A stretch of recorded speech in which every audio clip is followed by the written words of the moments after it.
This still counts as reading near my tree, right? Right?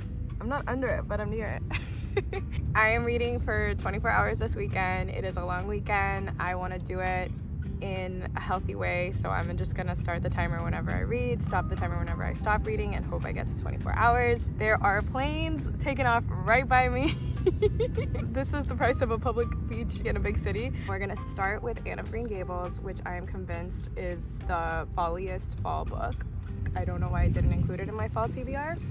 I am kicking myself for not buying a cute copy of this. I just got this at the library yesterday on a whim. I love that quote about being so blessed to live in a world where Octobers exist. It is October and I could not agree more with that quote. It's really loud here, so I don't want to talk for too long. I definitely wanted to make sure that I could read outside before it started pouring, which it is going to very soon. So I'm going to start the timer now, and I will keep you posted as to how I'm liking this book. I have a feeling I'm going to love it. It looks really chunky, but the words are really big. It's a middle grade book, so we'll see. This story begins in Prince Edward Island, Canada, when two unmarried siblings in their 50s decide to adopt a 13-year-old boy to help them around the house. They're in for a big surprise though, because the orphanage has accidentally sent them an imaginative, talkative, and frankly kind of annoying red-headed girl named Anne.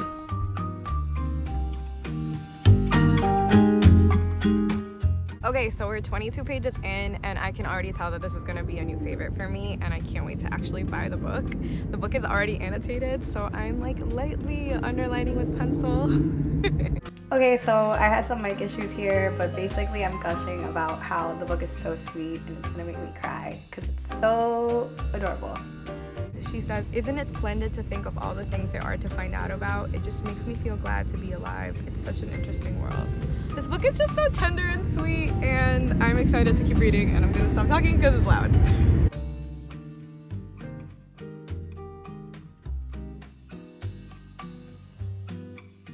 Like, she just asked if there was a brook near the house because she really wants to live near a brook and near trees. I just love Anne.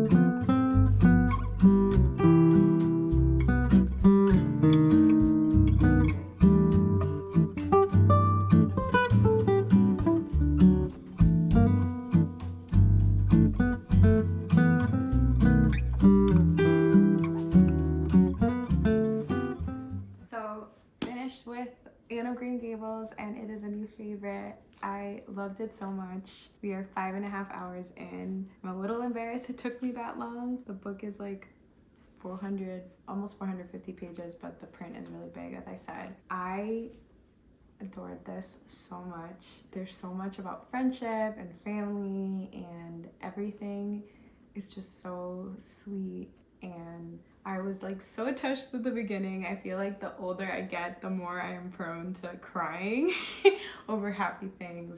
It just really made my heart swell so much. Anne is so sharp and so lovely, and I can't believe that I had never read this or been exposed to it. I am absolutely gonna buy the first one, and I'm really curious to know what other adventures Anne goes in. So I maybe will get the box set as well. This was such a treat. This is the perfect fall book. But also, as my friend Emma said, this is also a good anytime book. So if you ever need to pick me up, this is it. This is it. I love it so much. Maybe not this cover, but Anne talks a lot about kindred spirits and finding your people, and she is someone who romanticizes the everyday life. She would absolutely be the kind of person to find her favorite tree and sit under it and just talk to the tree. I felt such a kinship with her, and I just feel like the world is a sweeter place because this exists. I also selfishly picked this up because it was published, I believe, in 1908. This also fulfills the prompt for 10 books, 10 decades, so I'm really excited to have read another classic. I was also really inspired because I recently finished Angela Carter's The Bloody Chamber, which was published in the late 70s or maybe early 80s. I just want to read older books now, written by women, especially whenever I'm in a slump or whenever I feel like I'm just reading more of the same kind of book. I like to go back and read backlists. I'm really happy. I feel like nothing is gonna top this. We will see. I still have a lot more hours in the day where I can read. It is like almost 3 o'clock. I might take a nap or maybe we'll keep reading. To be determined.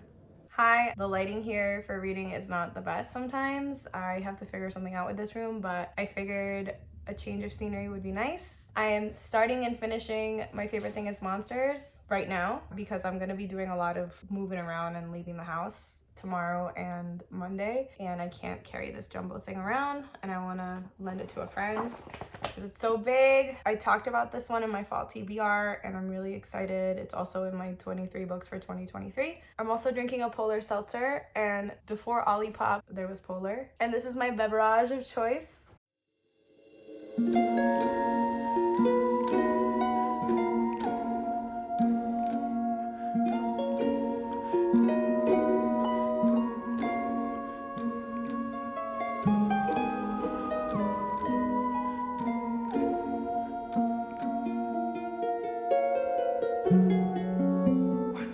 This book has a ton of busy panels.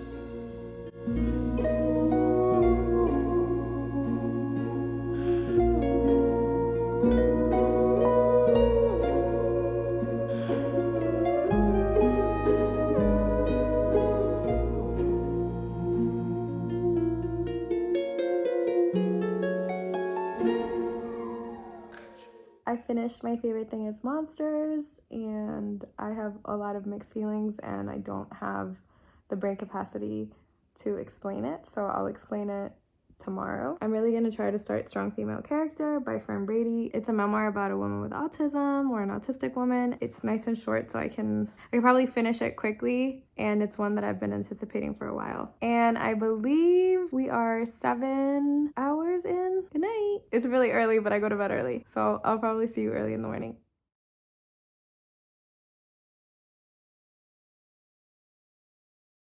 Good morning from me and my sunbeam.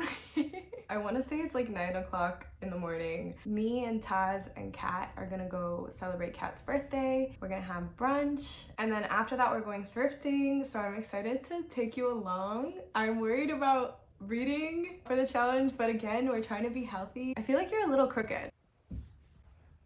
So we're focusing on cultivating friendships rather than just reading nonstop. I think I can still manage to read like a decent amount. We are at 8 hours. Last night I actually decided to pick up Writers and Lovers instead. So I have been audiobooking it and I loved it. But before I talk to you about that one, I want to tell you what my thoughts on My Favorite Thing is Monsters. I feel like a cat. This book is really confusing to me because it has the most gorgeous ballpoint pen drawings I've ever seen in my entire life. The author, Emil, Ferris, even does like recreations of famous art pieces in museums. Let's see if I can find one. Like the Impressionist paintings and things like that. And this book is also a doorstop. It took me so long to read. It took me almost as long as it took me to read Anne of Green Gables, which was 400 something pages. This is actually 416 pages. It has no page count. It is like a literal doorstop. I thought the story was really confusing. The art is so great. Like I would actually pay for a print of one of these to put up on my wall. But at the end of the day, I feel like the author was trying to do so much. Found out that the author is Latina. She tried to bring in a lot of different issues. So we had World War II, we had a Holocaust survivor, we had the Vietnam War, because this is set in the 1960s. I'm not sure I said that. Did I even tell you what it's about? Okay, so let's back up. So this book is about a girl named Karen Reyes, and she finds out that her neighbor, who is a Holocaust survivor, was murdered. Police are ruling it a suicide, but apparently they can't find the gun. She supposedly unalived herself on Valentine's Day. The girl Garen is trying to get to the bottom of it. She like dresses up like a detective. She's depicted as a vampire throughout, even though she's not. I think it's just the playful nature. She's 10 years old. And there's a lot going on. We're hearing the neighbor Anka's story of how she was basically trafficked into sex work and then taken to a concentration camp because she was Jewish. We hear her story. There's a lot of sexual assault. We also hear Garen's story. There's just a lot going on. Her brother has a sex addiction. Her mom is potentially sick. There's just so much going on. MLK gets assassinated. We have liberal use of slurs throughout, like racial slurs. And for me, it was trying too hard to be a capital I important book. It won a lot of awards, and I can see why, because the art is so beautiful, but it was so convoluted. I feel like it was trying too hard. I almost feel like Emil Ferris should work alongside another writer and come up with something. It was delightfully creepy in some parts, but the pages were so busy. Honestly, like, props to her for working so hard on this. This probably took like 5 years or more to make because there's so much detail, but at the end of the day, it's just not my cup of tea. But I'm glad that I read it because it's been in 2 of my TBRs and it's my book club book. I'm actually gonna bring it to work and lend it to a coworker so she can read it and we can discuss it. So like I said, we're at 8 hours. I am audiobooking this one on my way to the restaurant and to thrifting. I love it so far. I'm like literally 20 minutes in. I'm already bookmarking a lot of parts. I got it from the library on audio because Emma recommended it on audio. And this is a reread because this book brings me so much comfort, and it is about a writer in her early 30s who is struggling to get by, and she lives in Boston and there's a lot of geese.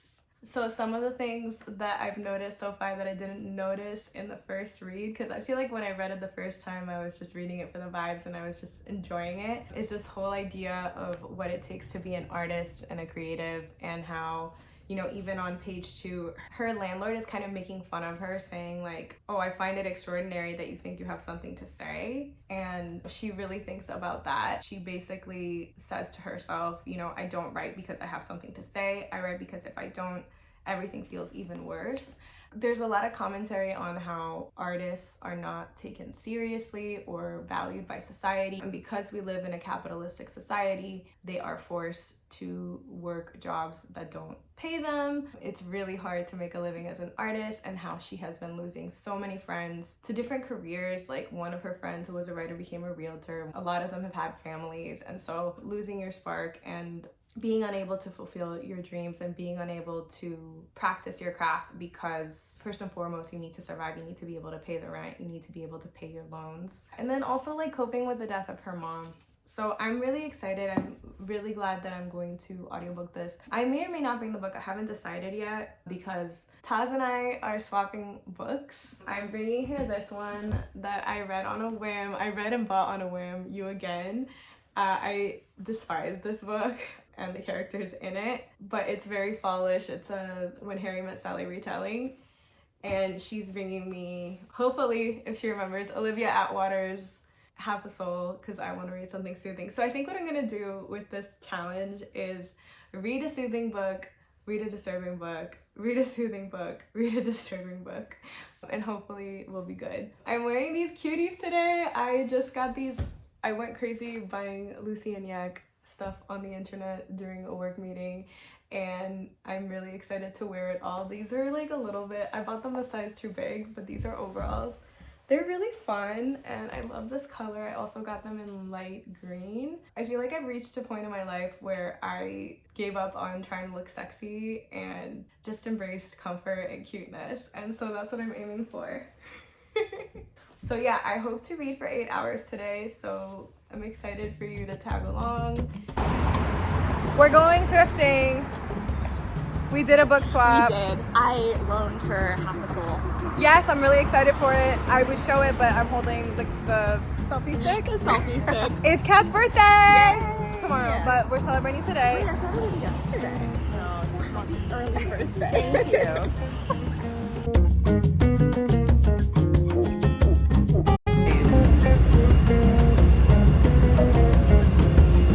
Theodora and Louisa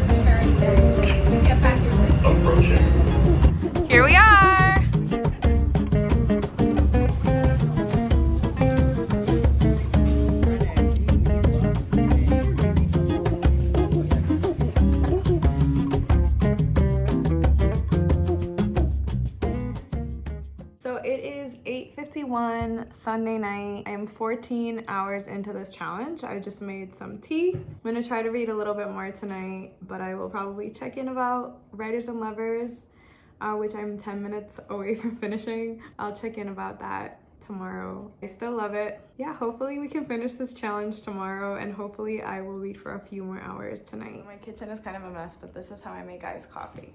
First, ice cubes. Step 2. I've been making vanilla lattes lately, so that's kind of what I'm gonna make. I'm gonna try to put more coffee in it though. So I like eyeball it. I feel like sometimes it's not enough, but better safe than sorry. Got some hood milk. This is so basic. Everybody makes lattes, iced lattes, but this is not the milk I usually use. I usually do the other red milk that's like really fancy and comes in a carton. Whole milk, beef's milk for life. I'm sorry. I do occasionally enjoy coconut milk and oat milk and all that, but I love my beef milk. Fresh Puerto Rican coffee.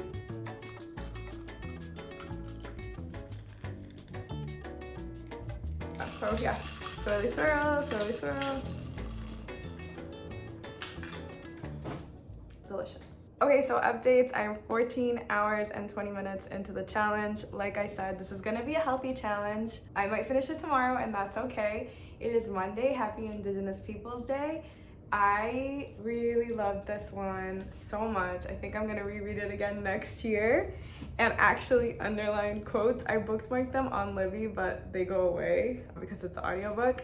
I love all of the musings on grief and how when you lose someone and you meet someone else who suffered a loss, you can kind of tell that they've also suffered a loss. I've been really fortunate in my life, so I can't relate to that aspect, but I just feel like this would be really hopeful to somebody who's ever experienced a significant, maybe unexpected death in their family. I honestly totally forgot about the love triangle. I mean, I did remember the love triangle, but I had forgotten who in the end gets the girl, because for me, that's besides the point. But I love what it has to say about love and relationships and being a creative, dating another creative.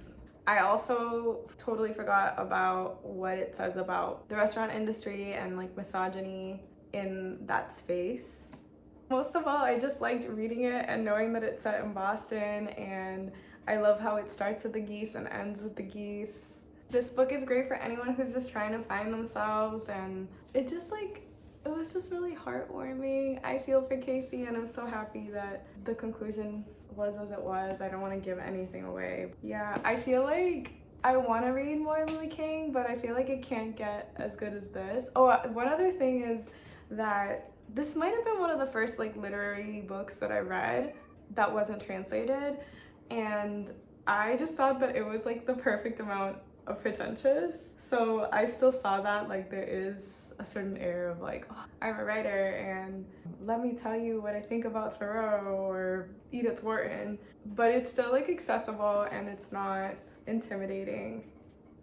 I don't know, I just love it. I also felt so endeared to a lot of the characters in this too, so I am excited to reread next year. I feel like if I want to read for like 9.5 more hours, I need more soothing books. So yeah, I'm gonna go fold some towels. I'm going out today, so maybe as I fold the towels, I'll walk through how I want to strategize. Thinking about how I want to end this challenge, and I'm saying this like I don't have like half the challenge to go, so let's see. How can I end this challenge quickly? I think I'm gonna try and read PARDALITA, which is a women in translation book. It's a coming-of-age graphic novel about finding yourself, and there are some queer elements to it. I got this thanks to Levi Querido, so thank you. And it seems not intimidating and something I could read and then just bring to my classroom and share with my students. I also stopped reading as many women in translation, so I'm glad that this will count towards that. The other book I want to finish on audio is Creep. There's a thing about savoring books, like you wanna, especially when a book kind of intimidates you because it's like nonfiction, you kind of wanna take your time with it, but I feel like I've already read like half and it's available on audio and it's read by the author. So I think that might be the book that I listen to. And then I just feel like Myriam Gurba has so much to say, but at the same time, I don't know, my brain, I think the only way I can operate lately is by reading books on audio, unless they're like really silly and like romances. But I don't want to get in a slump because of this, and I actually want to finish this challenge. So this is the one I want to read on audio and finish. And then this seems lighthearted, and I love the blurb that says it's whimsical but never frivolous, sweet but not sugary. I loved it. That's what Alex E. Harlow said. So I'm like, okay, I want something that's not cloyingly sweet but like fast paced. And Books and Lala also really love this. I don't normally gravitate toward her taste, but the way that she was describing it, it just made me really excited to read. So this will be like a fun little fall-ish romance, and it's about a woman who doesn't feel fear because she only has half a soul and she's like cursed or whatever. So we'll see, like hopefully I can end the day with this, or maybe I don't know what I'm gonna do. I don't know what my strategy is, but definitely trying to read these three, and I'm gonna keep folding laundry and then possibly read and finish Pardalita in one sitting. It's hard because I see people do these challenges and they make it look so easy, but like I like my mental health. I'm just gonna try my best and hopefully finish by today, and if not today, tomorrow. So hi y'all, we are 16 hours into the challenge. I'm happy to report that I ended up continuing Creep and I'm really enjoying it. I am currently on page 164. I love the audiobook. The only thing I don't like about the audiobook is that every time there's a break, it goes bing, and I'm listening to it at 2 times speed. So there's a lot of pings, and it's like, you know, I can figure out that there's a break. I've talked about it a lot. So essentially it is about creeps. It is a nonfiction book. It is an essay collection. One of them was about her grandfather. I think her tone is so funny and sharp, and she talks about how her grandfather was so misogynistic and how he really did some messed up things, and how people, like the women and actually everybody in her family, just was like, haha, that's just a quirk that he has. And she's like, well, really, it's not that funny.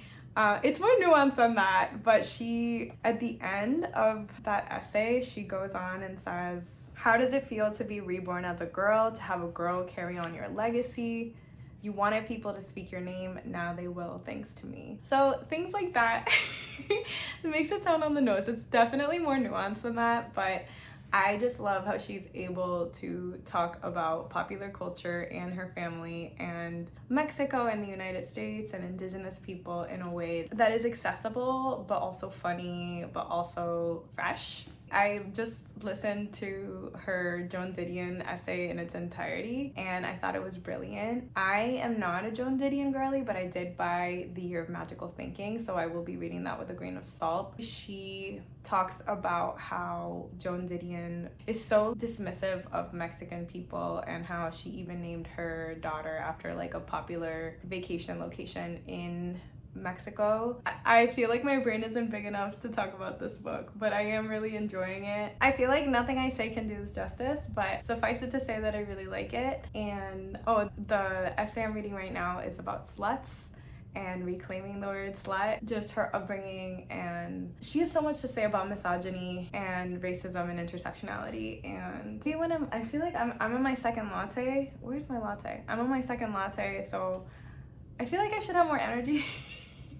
But I don't. My friend Emma is coming to pick me up. We are going to the North Shore. I think we're gonna go to Lynn, and we're also going to hopefully go to an independent bookstore owned by a little old lady that I came across once when I was running, and that's where I found a bunch of her nose. But it's mostly like a used bookstore. It has cats. It's so cute, and so I'm excited. We're gonna go on a little adventure. Oh, we're also gonna go to a diner. So I am pausing my timer right now, but hopefully I will get back to into it, and so the goal is when I get back to finish this whole book. I believe I have like 2 hours left of it, and then I'll do some graphic novel reading to soothe my soul. I know I said I would soothe my soul, but I want to also enrich my mind, and this has been one that I've been wanting to continue for a long time. I don't know, I think that BookTube and Bookstagram puts a lot of pressure on people to subscribe to specific niches, and it's hard when you are a human being who likes to read different genres. So anyway, enjoy the B-roll. Thank you for joining me if you're still here.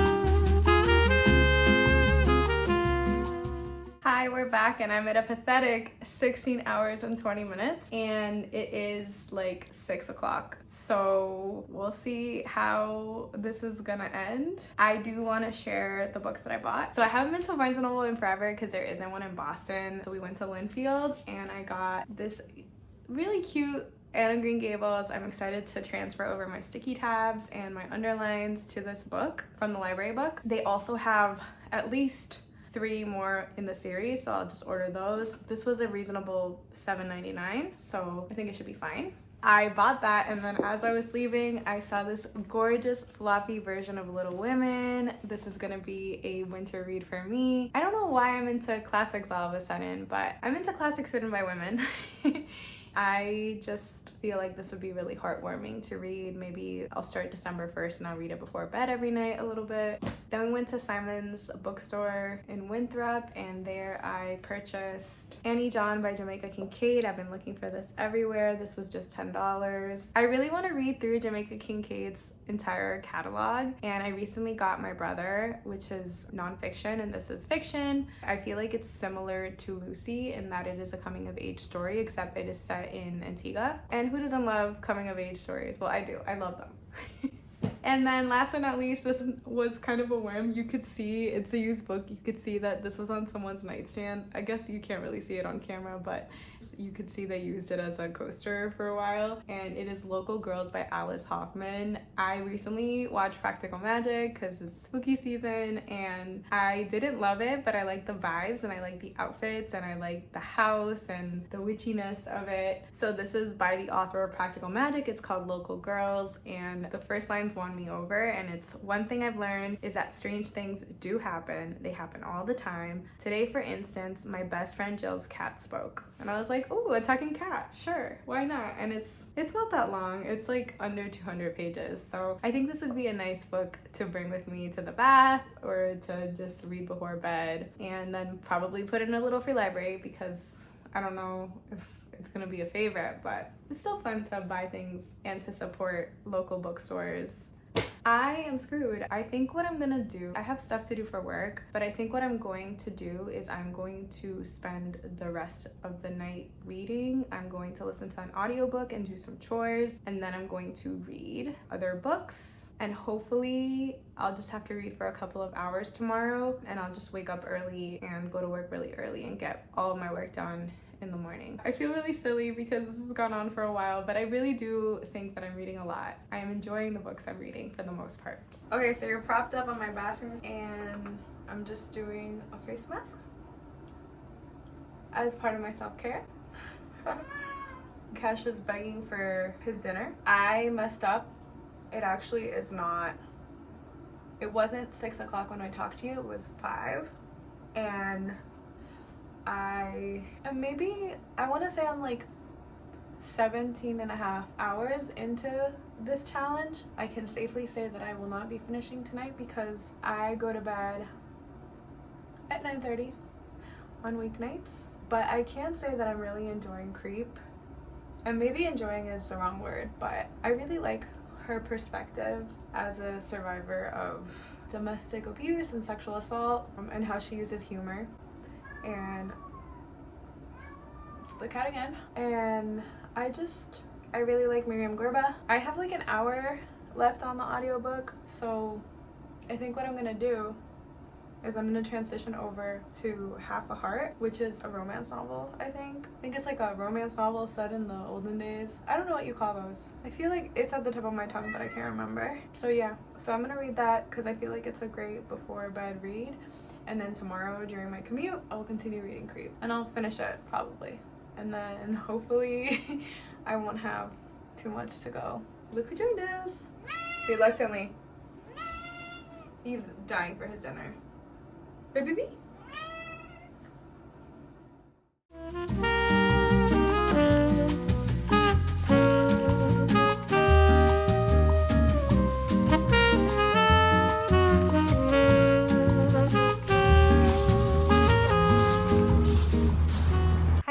It's Tuesday. I don't have a lot of b-roll today because I just went to work, but I did get so much reading done between last night and this morning. This morning I actually finished the audiobook for Creep. It was a really tough read. I feel like Myriam has been through the ringer. Like, she really has had such a difficult life. I think that she touches on misogyny so well. She calls people out unflinchingly, and she is just so good at what she does. It was also really nice to hear her read out loud the essay that actually put her on my radar, which was, it has such a good title too. It's called Pendeja, You Ain't Steinbeck, My Bronca with Fake Ass Social Justice Literature. And in it, she criticizes Jeanine Cummins? Jeanine? I can't say her name. She criticizes the author of American Dirt, which was an Oprah's book club pick way back when. It's a woman who's previously stated that she's white, that she doesn't really feel a lot of connection to her roots, even though one of her grandmothers is Puerto Rican. And this woman felt entitled enough to write a book about a Mexican mother and son immigrating from Mexico to the United States. She got like a giant book deal, even though it wasn't her story to tell. Myriam Gurba points out all of the inaccuracies in the story and how obviously it was geared towards the white gaze, and how it sucks that publishers are profiting off of brown people's pain, and someone who has no tie to the Mexican community or the Mexican American community is writing this story. I think that one thing that is not here that like upsets me is that Sandra Cisneros said that American Dirt was like the great American novel or whatever, and how she like sang its praises because apparently it's a thriller. And I love Sandra Cisneros. I love her writing, like it means so much to me, but also knowing that she put her seal of approval on American Dirt is like, it fucking sucks. So I feel like Myriam Gurba's voice is like so fresh and so needed, and I just really got a lot out of this book. There is so much more nuance to everything she says. I feel like I'm barely skimming the surface here, but I think that like it's worth a read if that is the kind of thing that you're interested in. Creeps. And then last night I started, and this afternoon I finished Half a Soul. I'm actually at the 23-hour mark. I think we're 23 hours and 6 minutes into the challenge, so I will finish today, and I will have done so in a relatively healthy way. I feel like I've left the house, but I haven't been as like present in my life as I wanted to be. But I feel like I've gotten so much reading done. Half a Soul, it's a Regency romance. I could not find that word, but it's a Regency romance that has fairies in it, and it's about a 19-20-year-old woman named Theodora who goes by Dora, which I think is so sweet, so cute. So she's an orphan, and as a child she's visited by a fairy who tries to steal her soul because Dora's mom promised her to this fairy, and Dora's cousin like rescues her and stabs the fairy in the heart, and as a result Dora just has half a soul, so she doesn't feel things as much as the average person would, and she has like one gray eye and one other color eye. There's like a dullness in her, not in her demeanor because she's really sharp. She doesn't feel fear or like intense feelings as easily as other people do, and so she's kind of like an outcast, but she's really close to her cousin, and she and her cousin cousin live in the countryside, but they go to London so her cousin can find a husband, and there Dora meets a magician. And it sounds like dorky, and it's not though. I feel like it's just the right amount of sweet. It was just like a nice book to fall into, and I just feel like with these kinds of challenges I need something mellow and comforting to keep me going, especially in the fall. I feel like I have changed a little bit this year. I have said this like 1,000 times, but I do suffer from seasonal depression. I have a happy lamp that I keep in my bathroom in the winter and fall, and I shine it on my face because it's supposed to make you happier and it's supposed to like stave off depression. And I have found myself more and more to be embracing the later days, and so I feel like this challenge has motivated me to stop worrying about reading like the right kind of books or like the worthiest kind of books and just read what makes me feel good. I feel like I was challenged by a lot of these books, but I just want to embrace the fall and especially the winter because I despise the winter usually. On that note, I'm really excited. I think the last book I'm gonna read is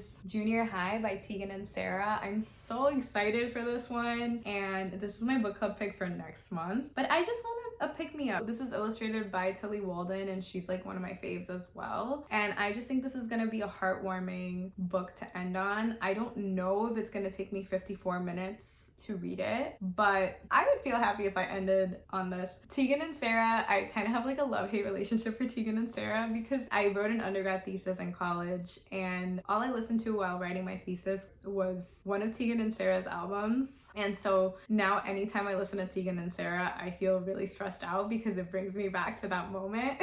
I just think this will be so freaking cute. I will check back in.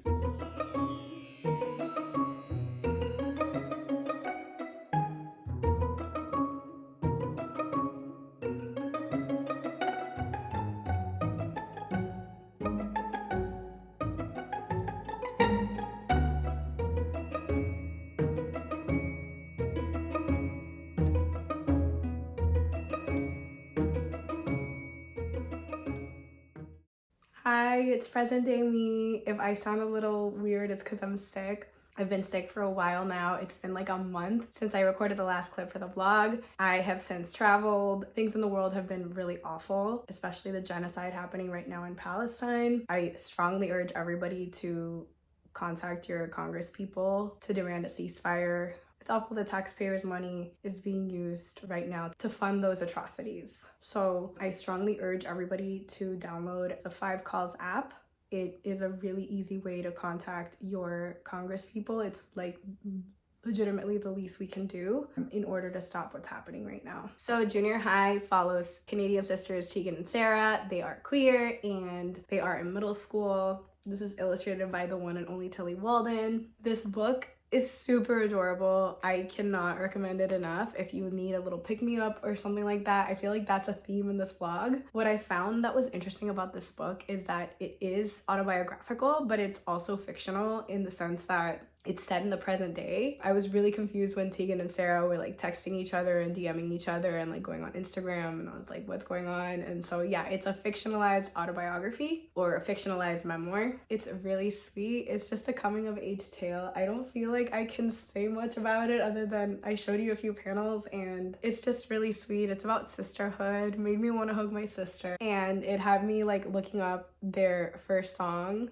It was about a rainbow. Maybe I'll link it downstairs so you can listen to it. Yeah, it was just really delightful, and I can't recommend this enough. So just as a little recap, we started out the 24-hour vlog that lasted 4 days. So we did it in a healthy way, and we started out with Anne of Green Gables, which I ultimately bought. It's an all-time new favorite that I'm going to revisit for years to come. Also, I started the Netflix show Anne with an E, and it's equally as delightful. I also highly recommend it. It's making me want to continue the series. I'm really struggling because I'm getting over a cold, so I'm gonna go quick.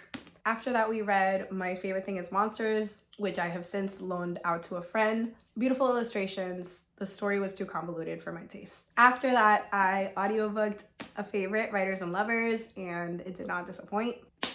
Again, I'm going to revisit this one just as I plan on revisiting Anne of Green Gables. After that, we finished Creep, which covered creeps from William S. Burroughs to Joan Didion to Myriam's own grandfather, and it explored misogyny, race, and violence. Myriam also candidly spoke about her own experiences with domestic violence and being a survivor of domestic violence. I'm seriously editing out so many coughs, so I'm gonna keep going. We also read Half a Soul, which was really heartwarming and maybe it got me into Regency romance. It was really sweet. I actually want to check out the second book in the series. So some quick takeaways from this experience. 1, I have the privilege to be able to read a lot if I prioritize reading. 2, this is a no-brainer. Fall is a great time to read books that make your soul happy. 3, I think I want to read more classics by women because Anne of Green Gables was really sweet and I'm really looking forward to reading Little Women.